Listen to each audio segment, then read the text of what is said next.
Israel, America மற்றும் Iran போர். ஈரானிடம் மண்டியிட்ட Donald Trump என்ன சொல்றாரு? ஏன் புலம்புறாரு? அவரால் ஏன் ஒரு சிறிய நாடான ஈரானை தாக்குப்பிடிக்க முடியவில்லை? அப்ப என்னதான் நடக்குது? ஈரானோட சுப்ரீம் லீடர் மரணத்துக்கு அப்புறமும் ஈரான் எப்படி விஷயங்களை கையாளுறாங்க? அப்போ அவங்க கிட்ட இருக்கிற பவர் ஆஃப் வெப்பன் எது? உலக நாடுகளே அதிர்த வைத்த ஈரான் திரும்பி பார்க்க வைக்க ட்ரம்ப். என்ன நடந்துச்சு டீட்டெயிலாக பார்க்க போகிறோம். வீடியோ ஸ்கிப் பண்ணால் ஃபுல்லாக பாருங்கள். Welcome to the channel. நான் விஷால் சரவணன். வாங்க வீடியோக்குள்ள போகலாம். டெய்லி அப்டேட்ஸ், டெய்லி வீடியோஸ்க்கு மறக்காம நம்ம சேனலை சப்ஸ்கிரைப் பண்ணி பெல் ஐக்கானை கிளிக் பண்ணிக்கங்க. உலகமே உற்று நோக்கிட்டு இருக்கு. ஏன் நம்மளே உற்று நோக்குறோம். நம்ம ஊரில் கடைக்கோடி ஒரு கடையில் கேஸ் தட்டுப்பாடு, சிலிண்டர் தட்டுப்பாடு இருக்கிறதுக்கு என்ன காரணம்? இஸ்ரேல், ஈரான் மற்றும் அமெரிக்கா சார்ந்த போர் தான் மிகப்பெரிய காரணமாக இருக்கு. கச்சா எண்ணெயோடைய தட்டுப்பாடு. ஹார்மோஸ் நதி கரையை கணக்கவே முடியல. என்ன ஆச்சு அங்க? அப்போ இங்க நம்ம ஊர்ல ஒரு ஹோட்டல்ல டிஃபன் கிடைக்கல, சிலிண்டர் காலி ஆச்சுன்னா அதுக்கு இந்த உலக அரசியல் மிகப்பெரிய காரணமா இருக்கு. இன்னும் நிறைய பேர் சிலிண்டர் தட்டுப்பாடுகள் இருக்கு, நிறைய பேர் பதுக்கி வச்சிருக்காங்க. அது பின்வருங்கள வீடியோக்களை பேசணும். நம்ம டொனால்ட் ட்ரம்ப் மண்டியிட்டாரா?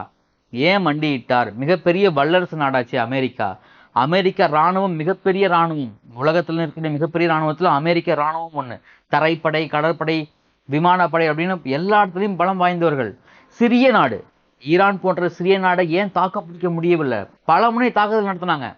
ஆனால் ஈரான், நாங்க அடி பண்ணியவே மாட்டோம், நாங்க நிற்போம், இது எல்லாத்துக்கும் டபுள் ட்ரிபிள் மடங்கா திருப்பி கொடுப்போம் அப்படின்னு எல்லாத்துக்குமான எதிர்வினையை ஆட்டுறாங்க.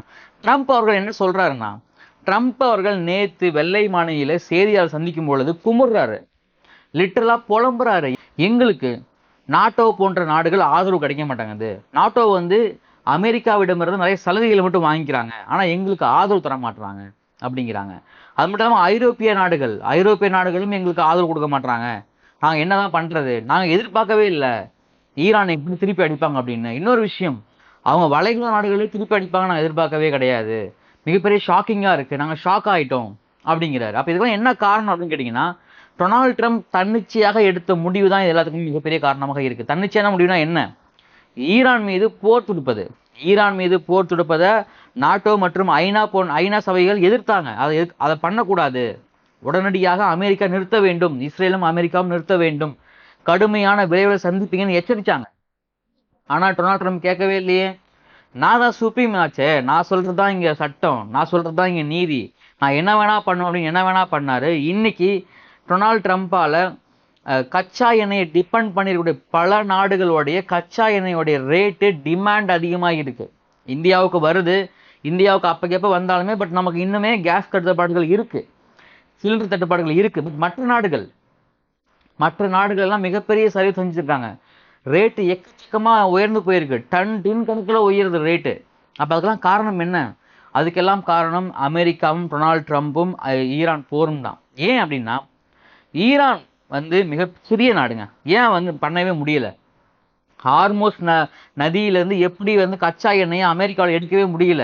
ஏன்னா அங்க ஜியாகிரபி, அங்க திட்டமிட்டது ஈரான். அவங்க சுற்றி இருக்கக்கூடிய நாடுகள் என்னதான் அவங்களுடைய நட்பு நாடுகளாக இருந்தாலுமே, எங்களுக்குன்னு ஒரு பாதிப்பு தான் நாங்கள் திருப்பி தாக்க ரெடியா இருப்போம் அப்படின்னு தான் அவங்க அங்க இருக்கக்கூடிய சவுதி அரேபியா மற்றும் பக்ரைன் உள்ளிட்ட அனைத்து வளைகுடா நாடுகளையும் தாக்குதல் ஏற்படுத்தினாங்க.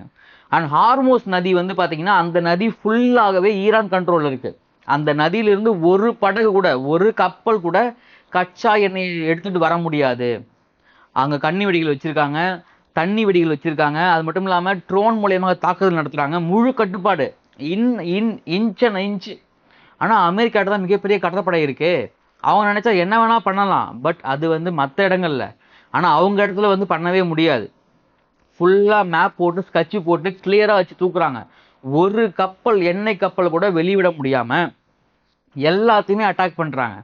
பட் நமக்கு எக்ஸ்பிரஷன், நமக்கு 2-3 கப்பல்கள் சேர்ந்துருக்கு.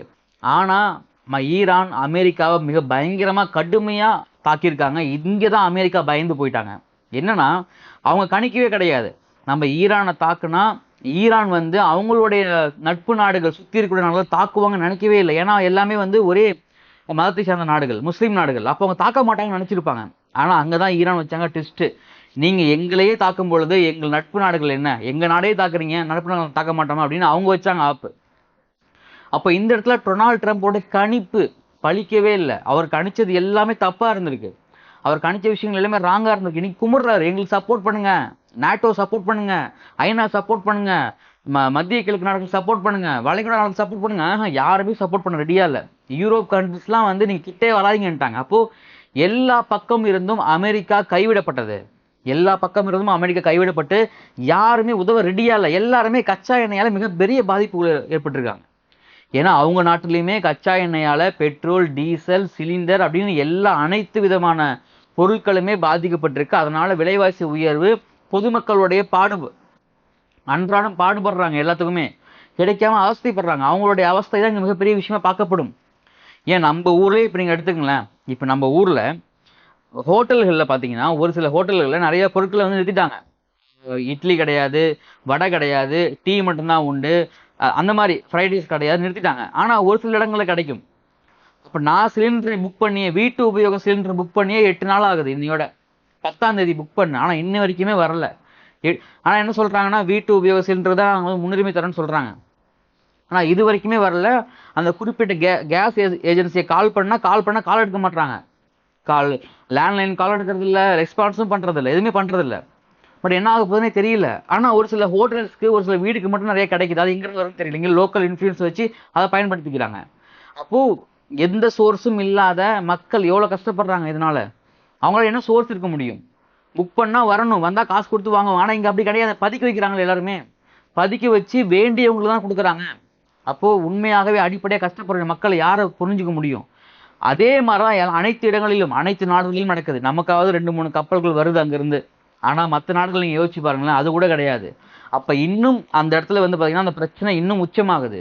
உச்சமாகும் போதுதான் பிரச்சனை அதிகமாகுது. அப்போ அமெரிக்கா முன் வராங்க, நாங்க நிறுத்திக்கிறோம், எங்களை இந்த ஹார்மோஸ் நதிக்கரையை திறந்து விடுங்க. ஆனா ஈரான் முடியவே முடியாது. நீங்க பண்ணதுக்கு எல்லாமே டபுள் ட்ரிபிள் மடங்கா நாங்க வைப்போம். நாங்க கோரிக்கை வச்சிருக்கோம். நீங்க பண்ண எல்லா இழப்புக்குமே எங்களுக்கு வந்து மதிப்பீடு கொடுங்க, இழப்பீடு கொடுங்க, எங்களுக்கு பண இழப்பீடு கொடுங்க, எல்லாத்தையுமே திரும்ப கொண்டு வாங்க, எங்களை எங்கெங்கெல்லாம் தாக்குறாங்க எல்லாம் திரும்பி கொண்டு வாங்க அப்படின்னு 3 நிபந்தனைகள் வச்சிருக்காங்க. ஆனா அந்த நிபந்தனைகள் எல்லாமே அமெரிக்கா செய்யுமா? அப்படி செஞ்சதுன்னா அமெரிக்காவுக்கு நிதி நெருக்கடி இருக்கா? இஸ்ரேல் என்ன பண்ண போறாங்க? இஸ்ரேல் தான் மிகப்பெரிய ரோலே பிளே பண்றாங்க இதுல. ஃபர்ஸ்ட் இஸ்ரேலுக்கும் ஈரான் நடந்த போற அமெரிக்கா உள்ள வந்தாங்க இஸ்ரேலுக்கு ஆதரவு தரோம் அப்படின்ட்டு. அப்ப இஸ்ரேல் நிலைப்பாடு என்னவாக இருக்கும்? அப்ப இஸ்ரேல் அதிபர் என்ன பண்ண போறாரு? ஒருவேளை அமெரிக்கா பேக் அடிச்சாங்கன்னா ஈரான் இஸ்ரேல் எப்படி தாக்குதல் நடத்த போறாங்க? அப்போ இஸ்ரேலையும் அடிபணிய வைக்க வேண்டும் அப்படிங்கிறது தான் ஈரானுடைய கோட்பாடா இருக்கு. அப்போ இந்த விஷயங்கள் எல்லாமே இடியாப்ப சிக்கல். எப்பவுமே டொனால்ட் ட்ரம்ப் அவர்கள் எடுக்கிற முடிவு எல்லாமே ஒரு ராங்கான முடிவு அப்படின்னு பரஸ்பர வரி விதிப்பிலும் பார்த்துட்டே வரும் நம்ம. ஏன்னா பரஸ்பர வரி விதிப்பு என்ன சொன்னாரு? நாங்க தான் மிகப்பெரிய பாதிக்கப்படுறோம், எங்களுக்கு வந்து நிறைய பேர் வந்து எங்களை ஏமாத்துறாங்க அப்படின்லாம் சொன்னாரு. ஆனா அந்த பரஸ்பர வரி விதிப்பு மூலியமாக பாதிக்கப்பட்டது யாருன்னா அமெரிக்க மக்கள், பெரும்பான்மையான மக்கள் தான். அவங்க பாதிக்கப்பட்டு அவங்க குமரி அவங்க அந்த நாட்டு நீதிமன்றத்தில் கேஸ் போட்டு அதன் மூலியமா வந்த பணம் திருப்பி கொடுங்க அப்படின்னு சொல்லிட்டாங்க.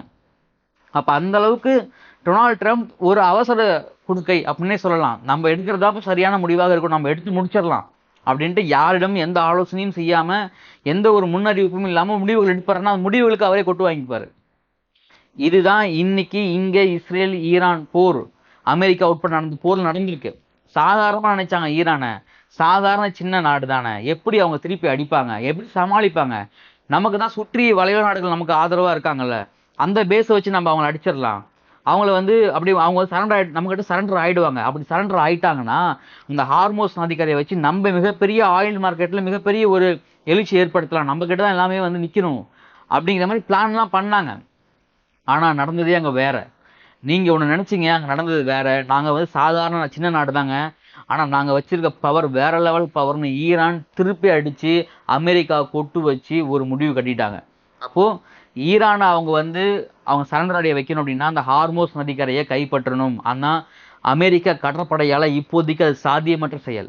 ஏன்னா அவங்களால காலடி கூட இல்லை, அவங்களுடைய படகு ஒண்ணு கூட அங்க போகவே முடியாது. எல்லாத்துக்குமே plan A, plan B, plan சின்னு சக்குன்னு பக்காவா வச்சிருக்காங்க. பட் இது இன்னும் எந்த அளவுக்கு போய் முடிய போகுது, டொனால்ட் ட்ரம்ப் இன்னும் என்ன முடிவு எடுக்க போறாரு, ஈரான் என்ன முடிவு எடுக்க போறாங்க, நமக்கு சிலிண்டர் எப்பதாப்பா கிடைக்கும், ஹோட்டலுக்கும் சரி வீட்டுக்கும் சரி எப்பதான் கிடைக்கும், பொறுத்திருந்து பார்க்கலாம். நீங்களும் சிலிண்டர் கட்டுப்பாடுகளால கஷ்டப்படுறீங்களா? கமெண்ட்ல பதிவு பண்ணுங்க. நானும் கஷ்டப்படுறேன் உண்மையாகவே. பார்ப்போம் என்னைக்கு எப்போ சிலிண்டர் வருது அப்படின்ட்டு. நான் கடைசியா புக் பண்ணது மார்ச் 10ஆம் தேதி, இன்னைக்கு மார்ச் 18 ஆயிடுச்சு, 8 நாள் ஆயிடுச்சு. ஸோ நீங்கள் எப்போ கடைசியாக புக் பண்ணீங்க, வந்துச்சா வரலையான்னு கமெண்ட்ல பதிவு பண்ணுங்க. இந்த ஈரான் பிரச்சனையை பற்றி, இஸ்ரேல் ஈரான் அமெரிக்கா போர் பிரச்சனையை பற்றி யார் மேலே தப்புங்கிறது கமெண்ட்ல பதிவு பண்ணுங்க. இந்த வீடியோ பிடிச்சா உங்க ஷேர் பண்ணுங்க, லைக் பண்ணுங்க, முடிஞ்சா ஹைப் ஒன்று பண்ணுங்க. டெய்லி வீடியோஸ்க்கு மறக்காம சேனல் சப்ஸ்கிரைப் பண்ணுங்க. மீண்டும் அடுத்த சந்திக்கிறேன். நான் உங்கள் விஷால் சரவணன். நன்றி, வணக்கம்.